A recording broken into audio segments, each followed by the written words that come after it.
अमृता जी नमस्कार। नमस्कार मोदी जी। आपका बहुत आभारी हूँ। आप मुझे चांस दिए हैं लोगों की सेवा करने के लिए। हम 100% कोशिश करेंगे। आपका चुनाव अभियान कैसा चल रहा है? अभी तो हम निकले हैं तो एक बीजेपी को उनका पिता का देहांत हो गया। हम इधर ही आए हुए हैं तो अभी वापस जाके हम प्रचार में ही निकलेंगे। अमृता जी, आप महाराजा कृष्णराय चंद जी की विरासत को आगे ले जा रही है।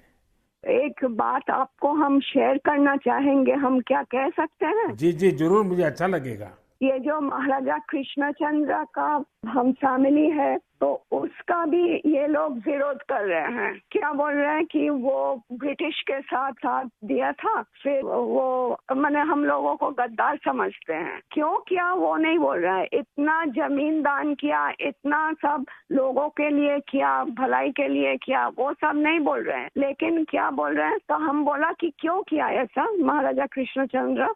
अगर नहीं करते तो हमारा सनातन धर्म तो पूरा खत्म हो जाता है कि नहीं। तो वो बात है क्योंकि तब का वो जो नवाब थे सिराजुद्दौला, तो वो तो बहुत अत्याचारी भ्रष्टाचारी थे। तो उसीलिए उन्होंने तो अकेला नहीं किया, बहुत सारे राजाओं के मिलन हुआ, उसके बाद सभी ने किया। जगत सेठ भी थे और राजाओं थे। तो उसी सभी के मेहनत से ये काम सफल हुआ। तो अगर नहीं होता आज हम हिंदू नहीं रह पाते। हमारा भाषा दूसरा होता, हमारा वेशभूषा एकदम अलग होता और सभी अलग हो जाते। हम तो दूसरों के अधीन रहते ना, यही बात है। अमृता जी, बचपन में हमारे यहाँ हम लोगों को जो पढ़ाया जाता था उसमें कृष्णचंद्र राय की समाज सुधार का काम, बंगाल के विकास का काम, बंगाल के विकास के मॉडल, ये सब सुनने को मिलता था बचपन में। अब देखिए, ये वोट बैंक की राजनीति करने वाले लोग हैं तो बहुत ही अनाप शनाप आरोप लगाएंगे और 300 साल पहले की घटना निकालेंगे, 200 साल पहले की घटना निकालेंगे और बदनाम करने का प्रयास करेंगे। वे एकदम खुद सही बात अपने है। जो वर्तमान पाप है हाँ उसको छिपाने के लिए वो हाँ ऐसी चीजें ढूंढते रहते हैं। लेकिन जब भगवान राम की बात आती है तो वो कहते हैं कि सबूत कहाँ है, इतनी हाँ पुरानी हाँ बात क्यों सही बात, निकालते हो। सही बात। लेकिन जब कृष्णचंद्र राय की बात आती है तो वो तुरंत निकालते हैं।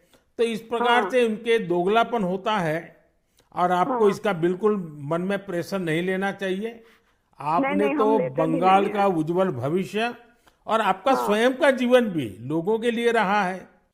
हाँ जी। और आपके सामने बंगाल की विरासत को बचाने की भी चुनौती है। और एकदम आप इसे सही बात। कैसे देख रही हैं आप? हम पॉजिटिवली देख रहे हैं। हमारा लड़ाई जो है लोगों का सेवा के लिए है, करप्शन हटाने के लिए है और वंचित लोगों के उपकार में आने के लिए है। आपने देखा होगा, इन दिनों लड़ाई दो खेमों में बट गई है।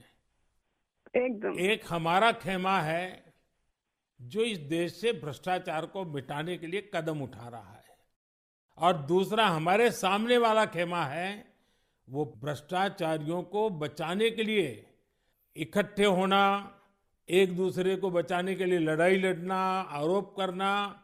और जिन्होंने पहले खुद ने आरोप किए थे वो भी उनको बचाने में लग गए हैं। यानी उनके लिए देश उनकी प्राथमिकता नहीं है, सत्ता ही उनकी प्राथमिकता है।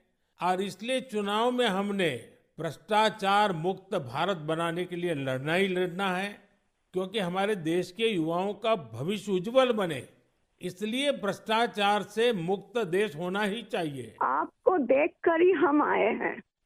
जी अमृता जी, मैं बहुत आपका आभारी हूँ, क्योंकि हमारी टोली को आपने जब ये बताया तो मुझे जरूर लगा कि मुझे एक बार आपसे बात करनी चाहिए। अमृता जी, बंगाल के अन्य इलाकों की तरह हाँ जी। कृष्णा नगर में भी बीजेपी को बहुत उम्मीद के नजर से देखा जाता है। अब आप वहां लोगों से मिल रही हैं, आपको भी लोगों का उत्साह उमंग फील होता होगा। बहुत जनों ने बोला उन लोगों का डीए अटक गया। बहुत जनों ने बोला स्कूल में भर्ती कराने के लिए लाखों का पैसा चाहिए। बहुत जनों ने बोला हमको कि हमको बोला था कि घर देंगे, नहीं दिया। तो क्या बोले इसको। अमृता जी, मैं आपको एक बात बताता हूँ। हाँ जी। मैं एक लीगल एडवाइस ले रहा हूँ। हाँ, प्लीज बोलिए। हमने बंगाल में ये ईडी वालों ने करीब 3,000 करोड़ रुपया इनका अटैच किया हुआ है। अब ये पैसा गरीब आदमी का पैसा है। किसी ने शिक्षक होने के लिए पैसा दिया, किसी ने क्लार्क होने के लिए पैसा दिया। वो सभी लोग जानते हैं। वो एकदम फेडअप हो गया, एकदम हाल छोड़ दिया। हम जो देख रहे हैं टीएमसी के ऊपर बहुत लोग नाराज है क्योंकि ये सब बहुत अत्याचार हो रहा है। तो मैं जो लीगल एडवाइस ले रहा हूँ, तो मेरी इच्छा ये है, अगर मुझे लीगल एडवाइस मिलेगी तो नई सरकार बनते ही जो भी कानूनी प्रावधान करना पड़ेगा, कुछ नियम बनाने पड़ेंगे, तो मैं ये जो 3,000 करोड़ रुपया है, जो जो गरीब लोगों का पैसा है और जिसने इस प्रकार का पैसा रिश्वत में दिया है, उन सबको मैं वापस पैसा करना चाहता हूं। तो आप पब्लिक में जरूर बताइए कि मोदी जी से मेरी फोन पर बात हुई है और उन्होंने कहा है कि बंगाल के लोग विश्वास करें कि जो 3,000 करोड़ रुपया ईडी ने अटैच किया हुआ है, वो 3,000 करोड़ रुपया गरीबों का पैसा है बंगाल के, और वो उनको वापस देने के लिए कोई न कोई रास्ता मैं खोजूंगा। ये जरूर बताइए आप लोगों को। हम बोलेंगे। अमृता जी, पूरे बंगाल में बड़ी संख्या में लोग बीजेपी के साथ आ रहे हैं।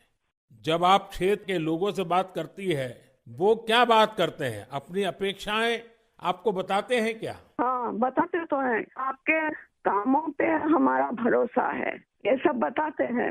और हम पूछते हैं कि महुआ मैत्रो का क्या होगा, बोलो उसको तो जेल ही जाना है। अच्छा, लोग बोलते हैं। हाँ जी। अच्छा, ये मोदी की गारंटी को लेकर आपके लोकसभा के क्षेत्र में लोगों तक बात पहुंची है? हाँ हाँ, हम तो बोले हैं। तो बोला मोदी जी की तरह हमारा भी गारंटी है, हम जरूर कोशिश करेंगे आपका सेवा में आने का। अमृता जी, मुझे बहुत अच्छा लगा आपसे बात कर करके, और मुझे विश्वास है कि आप विजयी होकर के आपके परिवार की जो बंगाल की सेवा करने की परंपरा रही है, उस परंपरा को आप आगे बढ़ाएगी। आपने चांस दिया है, इसलिए हम आभारी हैं। आपने ये चांस मुझे सौंपा है। बस आप जीत करके आइए, हम मिलकर के बंगाल के लोगों की बहुत सेवा करेंगे।